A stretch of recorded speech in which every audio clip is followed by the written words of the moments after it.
Sure, I'm Kevin Barrett. I'm an assistant professor of criminal justice. I'm also the chair of criminal justice. The online course that I teach is Criminal Justice 101, which is our introduction to criminal justice. Well, what I try to do is you have to be able to engage a student. And just the book material is foundational, but it doesn't engage a student fully. It gives them information. So we use the discussion forums for stuff that is relevant to the student. For example, this semester I have a discussion forum on sexual assault on college campuses, which is probably the #1 issue on college campuses today. We also talk about the death penalty. We talk about stop and frisk. We talk about community corrections. We talk about all things that are relevant today. And so the students, not only, they get to apply their knowledge in the book to today's situations and why they're important. All of my discussion forums are prefaced with a video or videos. So the student doesn't have to go out to get the information, the basic information. I'm supplying it. And then they are required in my class to post links to outside research. So I start them off with technology, with a video. I give them a question as to it. And then I ask them to go out on the internet and find interesting articles or videos that they can share with the class. And so we all learn. Well, I think there's two benefits to it. At the college level, we're always talking about critical thinking. And the discussion forums require that. They require the students to think about the issues and all sides of the issues.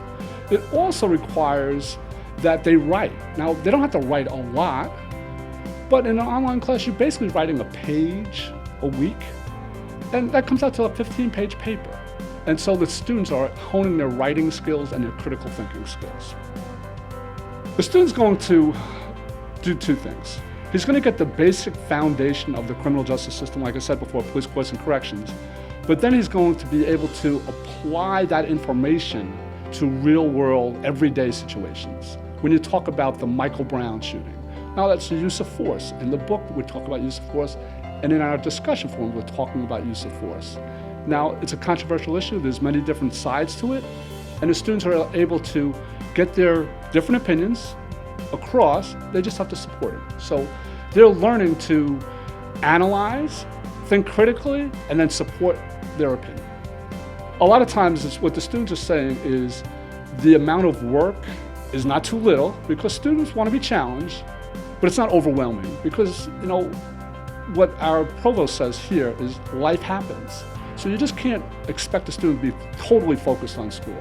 So I try to get the proper amount of schoolwork for an academic class. And so that's what I'm looking to do all the time. There's a range of students, but the students who do well in online classes are the mature learner. And I'm not saying by age. You can be 18, 19, 20, and be a mature learner. And that's someone who keeps to a schedule, all right? Because in online, it's timed out. Everything is, within these 2 weeks, you have to do this, this, and this, these specific things. And yet, there are some students who, well, after the 2 weeks are closed, I just need the extra day. And it doesn't work like that. And neither does the real world. When you're giving us a schedule, you have to hit the time schedule. So students who have time management skills are independent learners and are curious. Because the ability in the classroom, you only get to learn a few things. Online, you can take your learning wherever you want to go, as long as it's relevant to the topic. We have a really exciting plan for the future for our online program. We want to be able to put our degree, our criminal justice degree, online. Now that doesn't mean that all of our courses are going to be online, but our core courses are going to be online, and the students will be able to pick from 6 or 7 criminal justice classes to apply towards the 5 electives that they need for the degree. So our students, whether they're here or outside the area, will be able to get a criminal justice degree. Our criminal justice degree, we have an articulation agreement with John Jay College, and they will be taking, they take all our credits from our students and transfer them right into John Jay. So our students go over there as a junior. I'm sure this will apply to the online course also. Well, they'll be able to take our online degree, their credits and bring them to John Jay.